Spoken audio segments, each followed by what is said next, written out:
ఓం నమో భగవతే వాసుదేవాయ. మాఘమహాపురాణం 15వ అధ్యాయం. సుబుద్ధియు అతని కుమార్తె శిష్యుడు పాశ్చాత్తాపం పొందుట. సుబుద్ధియు అతని కుమార్తె ఆమె భర్త మొదలగు వారు మాఘ స్నానం వలన కలిగిన ఫలితముచే సమస్త దోషములు పోగొట్టుకొని సుఖించారని సాంబశివుడు పార్వతికి తెలియజేయగా, తిరిగి నీలకంఠుని పార్వతీదేవి ఇట్లు ప్రశ్నించెను. నాదా, సుబుద్ధి కుమార్తె వృత్తాంతము అమూలాగ్రమముగా తెలియజేసితిరి. మరి సుబుద్ధి శిష్యుడగు సుమిత్రుడేమైనాడు? అతడే స్థితిలో ఉన్నాడు, వివరింపుడు. వినకుతూహలముగానున్నది అని సాంబశివుని కోరినది. అందులక పార్వతీపతి ఇట్లు వివరించెను. సుమిత్రుడు గురువుగారి కుమార్తెతో సంభోగ క్రీడలు తెలియాడినది మొదలు అతనికి ఘోర పాపం అంటెను. తాను చేసిన పాపములకు ఫలితం పాపం అనుభవించుచుంటిని గదా అని పశ్చాత్తాప మనస్కుడై గురువు గారి వద్దకు పోయి గురువు పాదములపై పడి, గురువర్య, నేను మహాప్రాపినైతిని. క్షణభంగురమైన తుచ్చ కామవాంఛను లోబడి పోయి నీ కుమార్తెయగు సుశీలతో కూడితిని. అయినను అది నా దోషం కాదు. నేను పూజా ద్రవ్యములు తెచ్చుటకు అడవికి పోచుండగా దారి అందున ఉద్యానవనంలో నీ కుమార్తె చెలికత్తెలతో బంతులాడుచు నేను ఏకాంతముగా పోవుట చూసి నెమ్మదిగా నా వెంట వచ్చినది. నేను అటు ఆవిడ మధ్యకు పోయి ఒక కోనేటి మధ్యనున్న చెట్టు కింద విశ్రమించగా నీ కుమార్తె మెల్లమెల్లగా నా చెంత చేరి నన్ను మంచి మాటలతో వంచి తన కామవాంఛ తీరిచేసినది. నేను అందులకు ఒప్పుకొనలేదు. నన్ను బలవంతం పెట్టినది.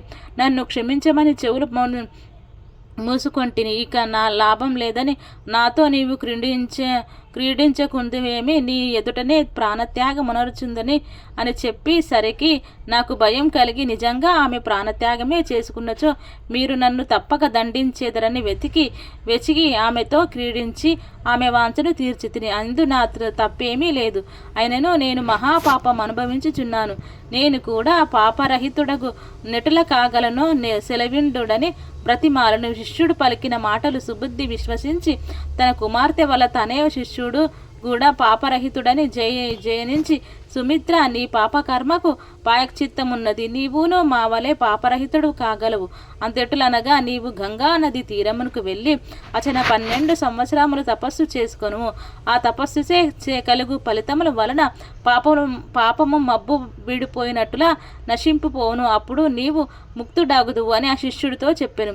ధన్యోస్మి మీ ఆజ్ఞ ప్రకారం నేనిప్పుడే ప్రయాణం సన్నద్ధుడగుచున్నాను అని గురువర్యులకు దండ ప్రమాణములు ఆచరించి గంగా నది తీరమునకు బయలుదేరును. అటుల ప్రయాణమేవి సాగిపోవచుండగా మార్గ మధ్యమున గుట్టలు, కొండలు, సెలయేండ్లు దాటి ఒక అరణ్య మధ్యమునకు వేడలెను. అచట మనోహరమైన ఆహ్లాదమునరించు దృశ్యములు కనిపించుచున్నవి. క్రూర మృగములు, సాధి జంతువులు కలిసిమెలిసి తిరుగుచున్నవి. వయారములు, సర్పములు విచ్చలవిడిగా తిరుగుచున్నవి. పరస్పర వైరుధ్యములు ఏమాత్రము కనిపించలేదు. అచట ప్రకృతి రమణీయత మనస్సుకు ఆనందమునరించుచున్నది. అట్ట ప్రాంతముందు ప్రయాస బడలిక కొందామని ఒక చెట్టు వృక్షం కింద విశ్రమించి నలు దిశలా పరికించి చూడగా ఒక ఆశ్రమం కనిపించినది. వెంటనే లేచి ఆశ్రమం వద్దకు వచ్చి తొంగి చూడగా ఆశ్రమంలో కొంతమంది పురుషులు, స్త్రీలు, బాలికలు కాషాయం బరలు ధరించి రుద్రాక్షమాలను త్రిప్పుచు శ్రీమన్నారాయణ ఫల పుష్ప ధూప దీప నైవేద్యములతో పూజించుచు మాఘపురాణ పఠనం చేయుచుండిరి. మధ్య శ్రీహరి విగ్రహంపై అక్షితములు వేసి హరి అనే బిగ్గరగా కేకులు వేయుచు భక్తి శ్రద్ధలతో ఆనందోత్సాహంతో పూజ చేయుచుండిరి. ఆ దృశ్యమంతటిని సుమిత్రుడు కలరారా చూడగాంచెను. పూజ పూర్తయిన తర్వాత ప్రసాదం అందరూ సేవించిరి. బయట కూర్చొని ఉన్న సుబుద్ధికి కూడా ప్రసాదం ఇవ్వగా, స్వామి, మీరు ఆచరించిన వ్రతమేమిటి? దీని వలన ఫలితమేమి కలుగును?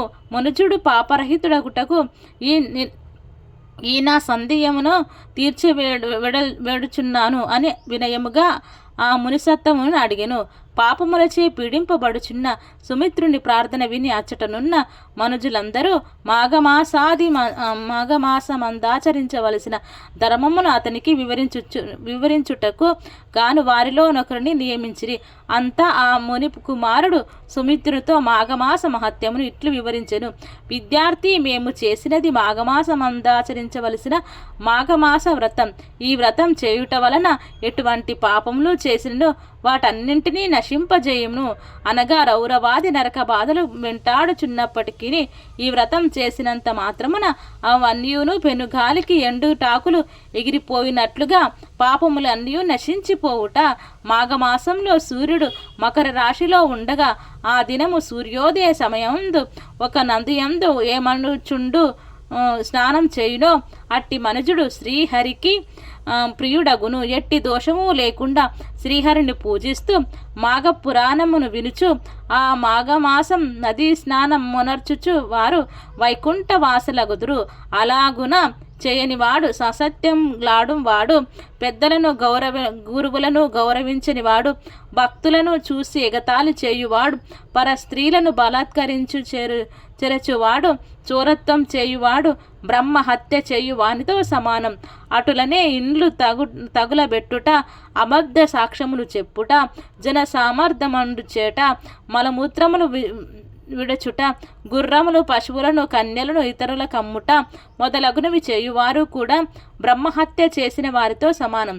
మరియు దైవ సంబంధమగు ధనమును అపహరించువాడు ఏ పుణ్య దినములోనైనను శుచిగా స్నానము చేసి దేవుని ప్రార్థించిన వాడు, దానమిచ్చిన దానిని వాగ్దానం చేసి ఇవ్వని వాడు, బంగారం, వెండి, రత్నములు, సాల గ్రామములు దొంగలించువాడును, జాతి భ్రష్టుడై జార చోరత్వమును చేసి విషయింటికి తిరుగువాడు, వీరందరూ బ్రహ్మహత్యాది మహాపాతకములు చేసిన వారితో సమానమగుదురు.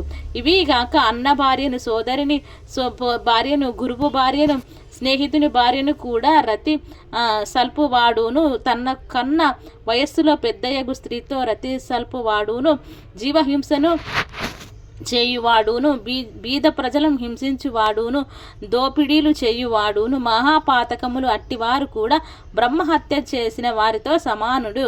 ఇవి కాక తల్లిదండ్రులు హింసించువాడును, వివాహ సంబంధములు చెడగొట్టువాడును, నోరు లేని పసిపాపలు దొంగిలించి ఇతరులకు అమ్మువాడును, శరణు జొచ్చిన వారిని దండించువాడును, ధర్మ కార్యములకు విఘ్నములు కలిగించువాడును, పరధనం అపహరించువాడును, చేసిన మేలు మరచిన కృతజ్ఞుడును, తాను తీర్థయాత్రలు చేయక అట్లు చేసిన వారిని చూసి ఎగతాళి చేయువాడును బ్రహ్మహత్య చేసిన వానితో సమానమగుదురు. గాన మేము ఆచరించిన వ్రతం మాఘమాస వ్రతం. ఈ వ్రతం చేయుట వలన మాకు ఏ మాత్రము పైన చెప్పిన మహాపాతకముల్లో ఏ ఒక్కటి ఉన్నను అవి నశించిపోవును. ఇది మా ముమ్మాటికి నిజం. అందుచేతనే మేమందరము మాఘమాస వ్రతం భక్తి శ్రద్ధలతో ఆచరించుచున్నాము. మాఘమాసం ప్రారంభం కాగానే సూర్యుడు ఉదయించిన కొద్దిసేపటికి నదికి పోయి స్నానం చేసి సూర్యునికి నమస్కరించి నీళ్లు విడవవలను. తరువాత విష్ణు మందిరముకు పోయి శ్రీహరికి పూజ చేసి తులసి తీర్థం ప్రసాదం పుచ్చుకొనవలను. ఆ విధంగా మాసాంతం వరకు ఏ మనుజుడు ఆచరించుడో అట్టివాడు అశ్వమేధ యాగం చేసినంత ఫలం కలుగును. మాఘమాసమునకు శ్రీహరియే అధిదేవత కాన ఈ మాసమందు ఆచరించు స్నానం వలన కలుగు ఫలము నిచ్చువాడు అతడే గనుక ఆ వైకుంఠవాసుడగు శ్రీహరిని పూజింపవలెను. శ్రీమన్నారాయణుడు ఒకవేళ నదీ తీరమునందు గాని చెరువు దగ్గర గాని విష్ణు మందిరం లేకపోయినచో విష్ణుమూర్తి విగ్రహమును గాని విష్ణు పటమును గాని తీసుకొని వెళ్ళి నదీ తీరమందు తులసి దళాలతోనూ కస్తూరి గంధం అగరు ధూప దీప నైవేద్యం ఫల పుష్ప తాంబూలాదులతో పూజించి పురాణ శ్రవణం గావించవలెను. ఈ విధముగా మాఘమాసమంతా చేసి మాసాంతమున ఒక సద్బ్రాహ్మణునకు వస్త్రములు బంగారం దక్షిణ ఇచ్చి సంతృప్తిగా పిండి వంటలతో భోజనం పెట్టాలి. ధనమున్న వారు బ్రాహ్మణ సమారాధన చేసిన ఎడల 3,000,000 దేవతలు సంతసించేటే గాక యముడు తన దూతలను పంపజాలుడు. పునర్జన్మ కలుగదు. ఈ నా వచనములు అసత్యములు కావు. ఇప్పటి వరకు మాఘ స్నాన ఫలితం అంతయు విన్నావు కదా. ఇక మాఘమాసం 3 దినములు మాత్రమే ఉన్నది కాన ఈ 3 దినములలో ఈ నదిలో స్నానం చేసి పూజా కార్యక్రమములు సంసిద్ధుడు కమ్ము అని మునీశ్వరుడు తెలియజేసెను. అంత సుమిత్రుడు తన గురువగు సుబుద్ధి తన పాప పరిహారార్థం గంగానది తీరముకు పోయి తపస్సు చేసుకోమని చెప్పినాడు అని మునీశ్వరునితో చెప్పగా మరలా ఆ ముని ఇట్లు చెప్పినాడు. నీ గురువు చెప్పిన విషయం యథార్థం. నీ గురువు పుత్రికతో గూడి రతి సల్పినావు. అందు నీ దోషమేమియో లేకున్నను మహాపాపం మాత్రం సంక్రమించినది. అది నిన్ను వెంటాడుచూనే ఉన్నది.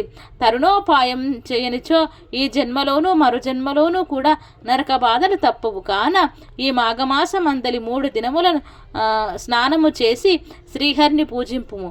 తర్వాత నీవు గంగా తీరముకు పోయి నీ గురువు చెప్పిన విధంగా భక్తితో తపస్సు చేసిన ఎడల నీవు జన్మరాహిత్యమును పొందగలవు. మానవుని మనస్సు వార్తము చంచల భావం కలది.